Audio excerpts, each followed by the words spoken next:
the odds are I have interacted with multiple organic listings, multiple ad placements before I have made that shopping decision. Some of these data sets were not available even 6 9 months ago.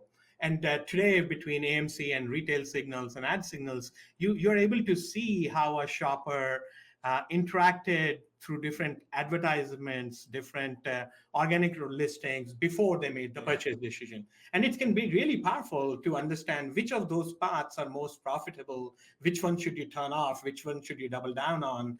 And we are starting to utilize this a lot for the brands we work with.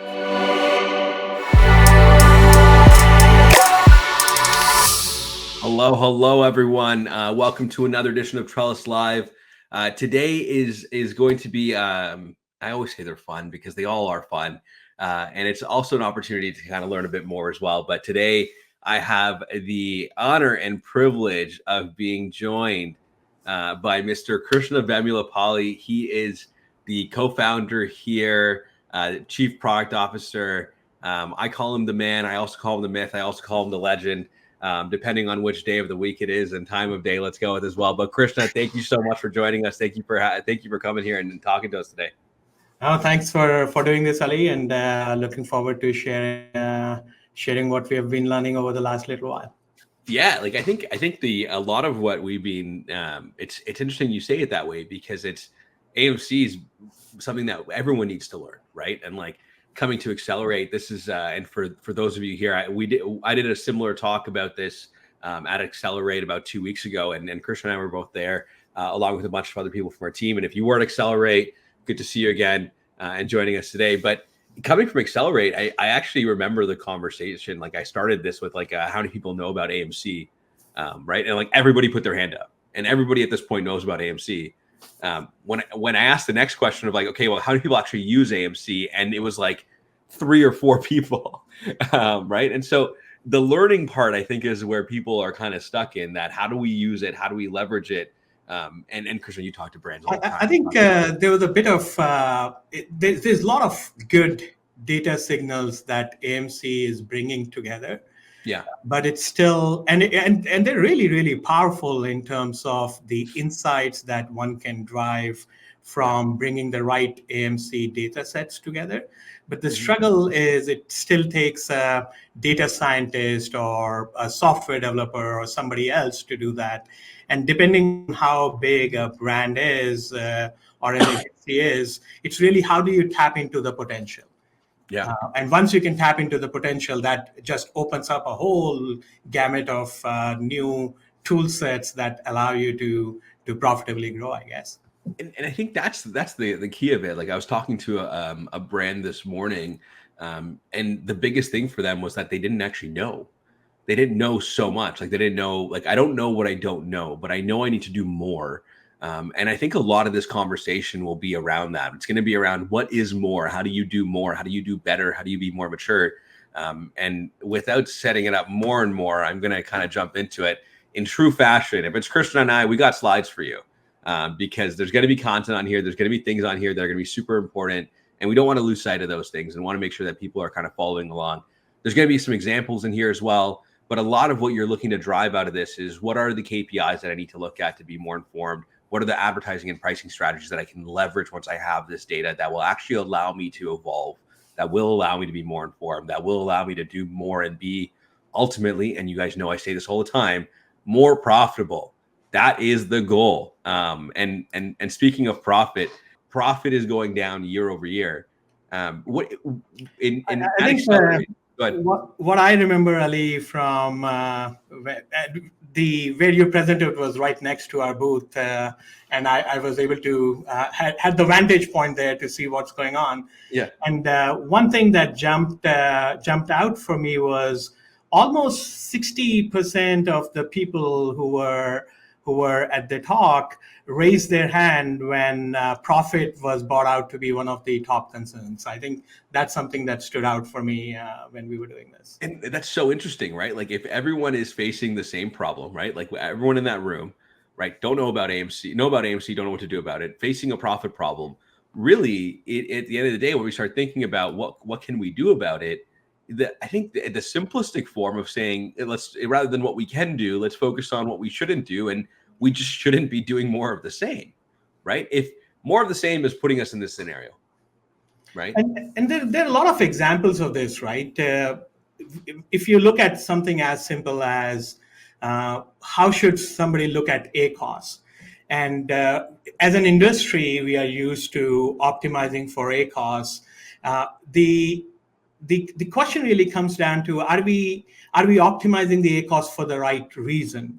And some of the new data sets that are starting to emerge are creating a paradigm where you are now able to ask yourself a slightly different question, which is, should I be optimizing ACOS if the lifetime value that a shopper is spending with a brand justifies my ability to spend a bit more to acquire a customer? Right. Another example, we were recently talking to one of our brands who's been running DSP for a while, and they were struggling to understand and justify their DSP spend. But some of the new data sets that are emerging are allowing us to now see not only what was the ROAS or total ROAS that was driven by DSP, but what does the path to purchase look like?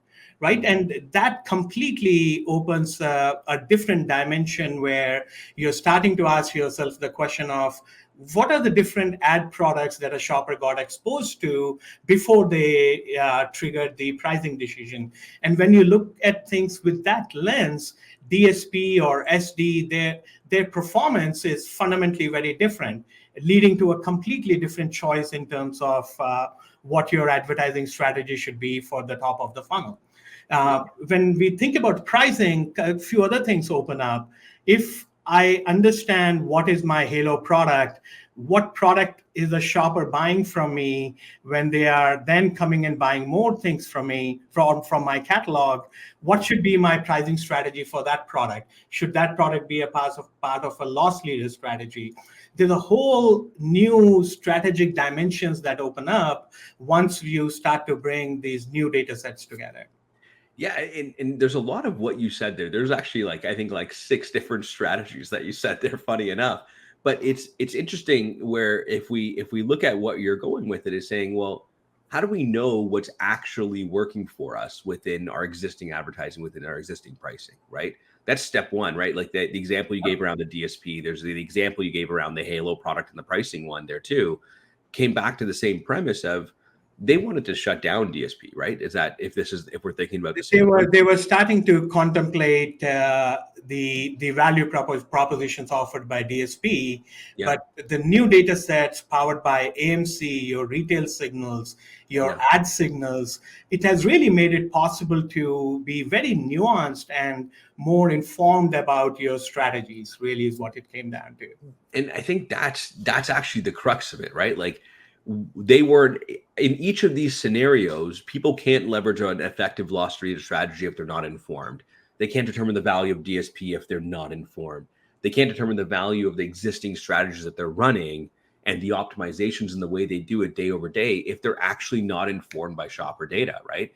And that's a big part of what I talked about Accelerate. What we're talking about here is all of our strategies need to be built on top of shopper information, on shopper data, on shopper insights, and they need to fundamentally be shopper informed. And so when we make this statement, Krishna, and you and I both feel very strongly about this, and what does that even mean? Like, what does our strategies being informed by shopper data even mean to someone? I think it ranges, Ali. Really, it's anything from, if I bring a shopper into my brand, how much are they, over the lifetime of that shopper, how much are they spending with me? Are they buying my product over and over again? What is the repeat purchase rate? How many of my customers who I bring in, sometimes at a very expensive CAC, the cost of acquiring these customers on a platform like Amazon or any marketplace, it's starting to become more and more expensive. If I'm understanding, one, how much I'm spending to acquire these customers and how much they're spending with me over their lifetime, some of these new dimensions are now possible with retail signals, AMC signals, your ad signals, and the magic really lies in being able to put this data set together in a manner that informs your strategy and long-term brand growth. Yeah, so it's there a lot of what you touched on there. We're going to go into each one of these in a little bit here, but let's talk about these KPIs, right? What are the specific list of KPIs that we need, irrespective of whether they come from AMC or the rapid retail analytics that you get through the SP API, or even the Amazon Ads data here. We had this list, and again, there's obviously more and more, but these are really the key ones that we should look at. I was about to say key KPIs there, but that's like key performance indicators. Yeah, it's like Krishna. It's kind of like when someone says, "I want a chai tea." Like it's just not. It's chai or it's tea, right? Like it's the same thing. But the KPIs here, right? It's these are the important ones, right? That how many people who are watching this right now, or if you think about it for yourself, truly know the lifetime value of a customer, right? Forget about the first sale. Forget about just getting a sale. How many of you actually know how much that same sale contributed towards the ability of repeat sales within your product and within your catalog to then drive the lifetime value for that? I bet no one does. And right? It goes even beyond that, right, Ali? It's not only that somebody who bought a product from me is just buying that product. Now that these signals are coming out, we are able to go one step further and say, what else are they buying from me? Yeah, and how much of that they're buying from me. So lifetime value starts to take into account not only what the product's lifetime value is, but how much is that shopper buying from me overall. That's a really interesting delineation, right? It's not just about the product; it's about the brand. It's that what are they buying from you across the brand, not how many times they bought the same product. And I think that's actually a really good segue into the Halo rank here, right? Like AMC and gives you gateway rank right out of the box, right? And that's really all about ads data, though, right? Correct. The AMC signal specifically around the gateway product, which is different from a Halo product or Halo rank. Gateway product is more an indicator on what's the product that was bought the most using advertising to a certain degree. That's the scope of gateway product within the AMC data set. But once you club that with the rapid retail signals that we can get, it allows you to build out insights into a Halo product, which is more about not only it's the product that once people buy from me are buying again, and it's driving sales for other products. And if you can force rank your catalog by a Halo rank, it allows you to open up a lot of dimensions on pricing strategies, on cross-sell advertising. It just opens up a completely different set of opportunities and strategies. Yeah, and I'm going to repeat that for everyone. The power of Halo rank is in what it is, right? That the product that people buy, that consumers buy from your catalog, that gets them to buy other products in your catalog and arguably even the same one, but generating repeat sales across the entire catalog and getting that rank for that first one means this is the one that everyone interacts with that drives the most amount of repeat sales and repeat purchases within the category. So let's keep going here because we're going to get into some examples as well. But when you actually pull all these KPIs and you pull them in from all these different places, the visualization of it becomes really important, right? The ability to see trends. Not all of us, we're all Excel wizards, but we're all not numbers wizards where I'm able to see week 1 went up, week 2 went down, week 3. What does that mean? We have to do analysis on top of that. So creating visualizations and having charts to help with your analysis is super important. And that's what we obviously have that. I could recreate this in Excel. I just for expediency and time, and we've pulled it all together here. And we have that within the platform. But what we start looking at is saying, well, we have our new to brand sales, repeat sales. We know our customer acquisition cost, which is right at the top up here, our lifetime value as well, and being able to see that change over time. And again, that's really important as well, how those numbers are changing for you. Looking at repeat sales, new to brand sales, how much of your sales are coming in from your first purchase or a customer's second, third, fourth, fifth, or sixth, right? We get a distribution across that to understand that the sales I made this month, how much of it came from new to brand, but how much was it from all the other orders that came in too? And then also our LTV by ad exposure, right? And I like this a lot because it allows you to see that how much am I able to generate, and what is the lifetime value of my customer if they see an ad versus when they don't see an ad, right? Because now I can create different strategies around that too, and making sure that I'm getting in front of all my customers, right? So these data sets really start allowing you to get into a bit more nuance, right? A bit more advanced strategies and just a level of depth that you didn't have before to take that and augment what you're doing. But having it for this across your catalog is important, but having it across the individual collections is equally important too.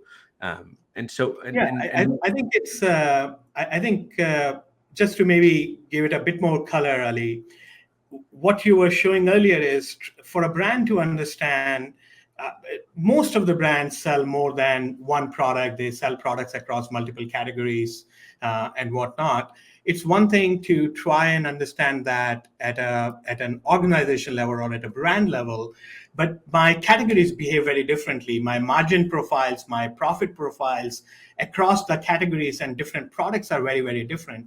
So it's critically important to be able to get a view of what is it costing me to get a shopper to engage with me as a first step.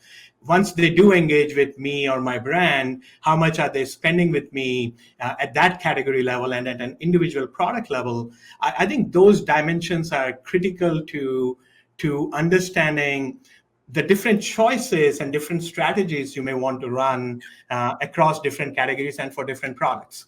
It's not, I have a big number at the top of the organization doesn't tell me the entire story. The details are important, right? Which collections are important, and even showing something like this and seeing this there, that how much of this product sales are made up of new to brand versus repeat, but then what do they buy after, right? What are the products that come next in their acquisition path here and their loyalty with the brand? And having the access to that, having access to that information can really start giving you more, keeping you more informed along the way. Hey, Krishna, I'm going to jump right ahead here and say, let's actually do an example. Let's actually go through a data set and see the type of analysis that people can do. And I know that as you're following along here, anyone watching, you'll actually be able to see this and think about this for your own brand, right? That if I had this data, what would I do with it and how could I become better? And so, Krishna, we're going to pull the same one up that was here earlier. But when we start asking and doing analysis, we got to ask ourselves questions, right? And the step one question to getting growth is, am I getting new to brand customers, right? Yep. So let's start there. And this, go ahead. No, Ali, all I was trying to say was this chart does show a tiny bit of tendency where the repeat purchases are growing, but new to brand is coming down a bit. Would love to hear your perspective on what does that really mean? It's one thing that these things are going up and down, but what does that really mean? Yeah, I think when we actually look at this data set, it's if repeats going up, I know that people like my product. Like this is evidently clear. They like the products in my catalog, that if I get someone in, they will buy again and they'll continue to buy again as well, right? And so if we know that people are willing to spend more for me as an overall brand, I'd say this brand is quite healthy. It's actually doing quite well. But there is an element where when we go down this path, you'll see healthier tacos numbers. You'll see we're going to optimize for ACOS. You'll see that, but there is an alienation that happens towards our new to brand, right? That fine people like our products, they're going to come back and buy more of them. But what's actually happening as a result of the existing strategies, the doing the same approach, is that they're cutting ads, they're cutting different pieces that are getting rid of that new to brand growth, right? It's decreasing week over week. And so for me, it's a healthy brand. There's opportunity for investment, but let's go after new to brand because we go after more new to brand because we actually know that people like our products and they're going to buy more from us along the way. And I think it's very critical, right? It's not that the choices that are being made in this particular example, the choices may be getting made for all the right reasons, right? People want to optimize ACOS. They want to make sure that their tacos for that month is in a good place and they're profitable. Lots of time, what we see is the choices that are being made in the short term short time frames are right choices, but when you start to look at the arc of time and you ask the question, what is it that mean 6 months from now, that's when you start to see that if this tendency were to continue, 6 months from now my tacos will be higher, my brand growth has shrunk. Those are the eyes that you get here. And this new to brand is slightly different than just ads based new to brand. This is saying overall, how many new to brand customers am I getting into my brand? Yeah. And that element was really important because it's not just about today, it's about the future, right? If this continues in this trend, at a certain point, my repeat purchases will stop, right? Because I'm not getting any more customers, right? You're racing to a bottom point here, and now And all you of a sudden my start to metrics are see, right? and you start to see some customers will churn. That's just the nature of any business. Any Yeah, shopper may today want Colgate toothpaste, but tomorrow may go with Sensodyne or what have you. So those yeah. things do happen, and you just got to figure out, for you to achieve your growth objectives, how many new to brand do you need, and understanding how much that shopper will spend with you over time. And the other part I think is here as well is the customer acquisition cost, right? That am I getting these customers at an efficient enough clip to then be able to say, well, this is valuable for me. There's growth Correct. potential here, right? Because if I was getting if it was costing me $20 to get this customer and I'm only getting one, arguably in that scenario, I'd probably only be getting one sale from them as well. It may not Then be worthwhile. it might not be worthwhile, right? And that Right. actually sets us up really nicely here. We've talked about LTV a lot throughout this upfront, and we've touched on customer acquisition costs and how much it takes for us to acquire a customer. What is the LTV to CAC, right? Like that is a ratio that exists. That's a common metric. It's a SaaS metric. It's a business metric. But more importantly, it's a metric that should exist for ecom too, right? It should exist for your products. It should exist for your collection. And so when we start thinking about like what is that, really the simplest way to calculate it once you have the KPIs is take your lifetime value divided by your customer acquisition cost. Super simple, but this ratio is really powerful. And Christian, what are your thoughts here? Tell me about what you think about this ratio. I think, Ali, when I think about this, SaaS businesses traditionally have run on this ratio. I've been in the SaaS world for Yeah. 2+ decades now. We always ran our businesses for a variety of reasons, whether it's the measurement that investors looked at and what have you. But it equally applies in e-commerce, because at the end of the day, it tells you how profitable you're going to be for at any given product level, at a category level, as a business, how profitable you're going to be, because it takes into account how much a shopper is spending with you, how many shoppers are coming back and buying product from you, how Yeah. many of them are churning over, and how brand loyal they are to you. It's one KPI that kind of encapsulates everything and gives you a very clear indication of the profitability and health of your brand and your business. Now, it works better in some categories than others. We are not trying to suggest that this is the only KPI. I think if you are in a category that doesn't have a lot of repeat purchases, tacos can still be a very strong KPI. But any business that is in consumable products lines, product lines where there is tendencies for repeat purchase, I think LTV CAC is really a very strong KPI that gives you insights that are stronger than tacos. Yeah, I think that there's the consumables and the durables, and I know this is a discussion you and I often get into it here as well, where even on the durables path here, or like low repeat purchase, even understanding this formula though, and knowing that this is how much it adds, this is how much it costs me to acquire them, and fine, they may buy one product, there's not a strong repeat in the category or the product catalog that I'm playing in, but knowing that I can profitably acquire a customer 100%. is actually super valuable, product type agnostic, Yeah, right? yeah, yeah. The more FMCG you are, the more consumable you are, the more important this metric actually becomes. Correct. Right. And ultimately, I think you kind of mentioned a few different pieces. I'll flash it up here for everyone to see. But if I'm doing well, if my LTV to CAC ratio is strong, and we'll get into an example to show you kind of nuances there. And for those that asked me after my talk at Accelerate as well, what is the right LTV to CAC ratio? it depends on your catalog. It's a relation to the rest of your catalog. It's a relation to the rest of the products within there as well. So there isn't like a, hey, you have to be here. But advertising, the LTV to CAC gives you advertising efficiency. It gives you the opportunity to see if I'm keeping customers around once I acquire them.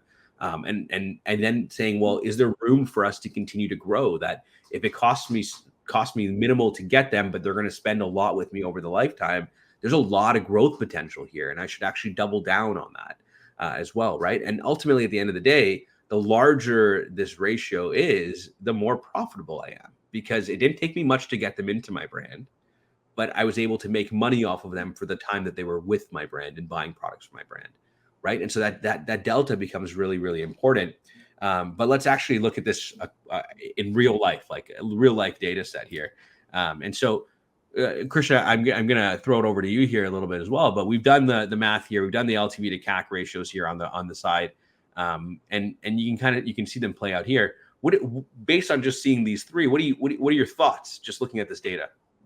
I think the larger the number, just like ROAS in some ways, the bigger that LTV CAC number is, the more profitable that particular product line or category is.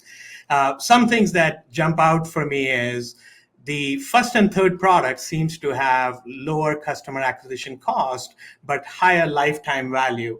That can be for any number of reasons. You may have found a product niche where advertising is cheaper. You may have found that the conversion rates for those products are extremely high. It can be any number of reasons that drive better customer acquisition cost. And I think we have some slides where we talk about that. But also the fact that once a shopper did engage with that product, they did spend more with the first and third product than they did with the second. That can be because they bought the product over and over again. It could be once they got aware of the brand, they chose to buy other things from the brand. And I think at the heart of it, Ali, it's a simple KPI to measure your profitability and define your strategies. But more important, it allows you to think about what choices you should make, right? If I'm trying to figure out from my catalog if I'm going to run a loss leader strategy or a hero product strategy, which one should I do it with, right? Yeah. Trying to do it with a product where my LTV to CAC is 7 versus a product where it's 14, right?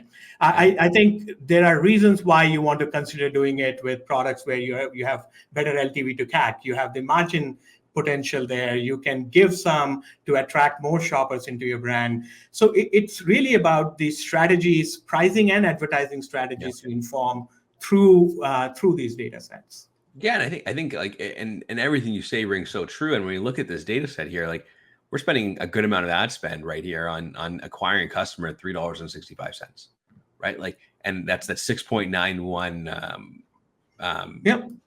LTV to CAC, right? So but on the bottom one here, and the lifetime value is $25. On the bottom one, it's 32, right? And it cost me less to acquire them. So I'm only spending $1,000 on ads here. The simplistic approach to say is, well, I can redistribute ad spend, but the intentionality behind it saying that, well, maybe I'm actually trying to drive people to buy this product and into new entrants to the market. Maybe I'm trying to do things here, right? And even more nuanced, right? If I'm willing to give up 1,000, you can redistribute the ad spend, but you can also ask your question of, along with redistributing the ad spend, can I divert some of those ad dollars to a slightly lower entry point for the third product and drive more of my catalog sales and higher LTV? Yeah, and that becomes the ultimate goal then, right? Like that's like the goal that we go to play with then is that, and that's the formula, is that we get profitable growth through increasing our LTV and decreasing our CAC, right? That's really where we end up playing with that. This is how you think about it, how you need to think about it. And without these data sets, without any of this, you can't figure this out, right? All we're trying to do is get people into our brand and then get them to buy as much as they can within our brand, within their lifetime with us. And on the other side, all of our, our optimizations on ads and getting more profitable and bringing our ACOS down is all about decreasing our CAC, right? So fundamentally, we're already doing these things. We're already thinking about these things. Naturally, we think about these things, right? But now we can actually do that in market with real data. Like this is what, like Krishna, I know you get excited. Like I get stoked because like we actually have real data around this now. We actually have the ability to do this, and no one's doing it, and no one's And thinking about it. I think Ali, the enterprise brands have been doing. I've been in the e-commerce industry for a decade and a half now, and I know that enterprise brands, the P&Gs of the world, absolutely do this, Yeah. but they have a lot of people. And a lot of consultants and a lot of help to be able to pull these data sets together to be able to do it. I think to a certain degree, AMC and retail signals that are now available and platform like us and many others, it's a bit more democratically available, bit more accessible, and in a system like us, you can go as far as finding these and activating the actions right there, right then. Yeah, and that's there's one part about getting the data. It's another about being able to action them, and I know that's a big part of the reason you started Trellis as well, coming from the e-commerce There analytics was, side. how do you turn analysis and insights into actions? Has Yeah, sometimes it can be challenging, and now that we have all these signals, it really allows you to run your e-commerce business more nuanced and yeah. hence the profitability. And that's a big part of it, right? The actions that the platform will help you enable, the actions that you should be taking from this, it expands across advertising and pricing. It's not just one. You can't look at it as just one. You need to do these things in unison. And so we'll go like there's a few examples here, and there's many more strategies as well. But really, if I in the example we looked at earlier, if I want to increase my new to brand customers, I need to go after that from an advertising perspective. And we know how to do that right now. We know that we can leverage top of funnel placements, keywords, looking at new keywords, adjacent keywords, etc. Try to capture more of that through your SP, but also through DSP and SD as a strategy there as well, along with an SB approach. But we can do a big part of that, coupling that with a pricing strategy of pricing my hero products more effectively, right? And this is also my halo products, right? That I know the main product that everyone buys, and once they buy this one, they go and buy all of these other things in my catalog. I can discount that. I can leverage the loss leader strategy that you referenced there, Krishna. And now I can bring all these two together and get new customers into my brand, right? There's other ones here as well. And actually, I'll flash a link here after this as well. But you can download all these slides. You can download the full talk from Accelerate, and there's a full detailed strategy around what you do with SP, SB, SD, DSP, your pricing strategy, the profit potential, the LTV impact, et cetera, et cetera. But I don't want to lose sight of the fact that we still haven't, the one aspect here that we haven't hit yet, and we're getting to time soon here too, but decreasing your customer acquisition cost, right? To do that, we need to optimize our path that our shoppers take, right? And the path they take across the ads that they see along the way. And right now, today, all we see in the data that we see today in our existing strategies is, did they if they saw this ad, they convert right away? But it doesn't mean that if they saw this ad, what if they saw another one before that and another one before that, or a couple more after, right? The journey, it becomes more important, and that's all about path to purchase. And what we talk about is path to purchase. And so, And if you even lean in on your own experience or any listener's experience, the likelihood of us buying anything on Amazon after we did the first search, unless I'm looking for a very, very, very specific product from a very specific brand, the likelihood is I'm shopping. And if I'm shopping, the odds are I have interacted with multiple organic listings, multiple ad placements before I have made that shopping decision. Some of these data sets were not available even 6-9 months ago. And today, between AMC and retail signals and ad signals, you're able to see how a shopper interacted through different advertisements, different organic listings before they made their shopping decision, the yeah, purchase decision. And it can be really powerful to understand which of those paths are most profitable, which one should you turn off, which one should you double down on. And we are starting to utilize this a lot for the brands we work with, for sure. yeah, and that last statement is super powerful. Which campaigns are working, and the relationship of the campaigns that are working for you together, right? So in that DSP example that you gave earlier, they were going to turn it off, but they quickly realized that just because DSP wasn't driving the direct conversion, it was one of the touch points that Along the way. customers were seeing along the way. And it was their most profitable journey and ad journey that people were taking. Right. And so they didn't need to turn it off. They didn't want to And turn it off then. And that doesn't necessarily mean that all the attribution goes to DSP. That's not the point we are making at all, but it allows you to even take it one step further and build custom attributes if you so choose. If DSP was the first touch point and they interacted with 2 other ads after, you can say DSP gets this credit or that credit. How you look at it and what choices you make are very specific to the brand and their marketing objectives or growth objectives, but it allows you to just not discount things because we don't have eyes on it. That issue is solved. Now you have eyes on a lot of things, and they can be brought out in very simple ways to communicate the value proposition. Multi-touch attribution. Consider that a word that you should build into your vocabulary. Things that you already want and already know if you're marketers today. But we're at last touch attribution is doing more of the same shit. Multi-touch attribution is where it actually will power you and get you profitable growth as well. If you heard intently, if you listen a little bit closely, Krishna gave you a line of sight into the vision of what we see to be true and where we're going with this as well. And a lot of the things that we enable for the brands that we work with today. And if you're not doing it, you should be doing it. Think about it. It's a big part of it. Again, between the two of these, Shopper Insights, Path to Purchase, leveraging AMC, that's the key to profitability. There are bonus strategies. These slides will be available. You can actually download them here. We'll give you all of the impacts that it'll take along the way here as well. But I will actually flash up a little link here. Go trellis.com/live. You can book a meeting directly with me. I'll happily share these slides with you as well. And happy to have conversations around your own brand, your own stories, your own pain points, and how we can help you mature along the way. Krishna, you are a wealth of knowledge, my man. And it's such a pleasure to work with you on a day-over-day basis. Thank you for joining me. Thank you for telling the story with me. Thank you for actually providing a level of education and knowledge that the market is only seeing.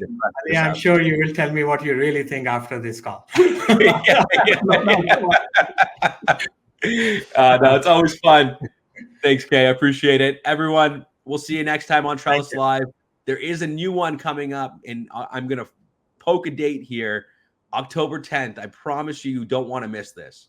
It's going to be big. It's going to be huge. It's going to be with some of our other friends in the industry. But October 10th, stay tuned. Some more stuff coming out from us.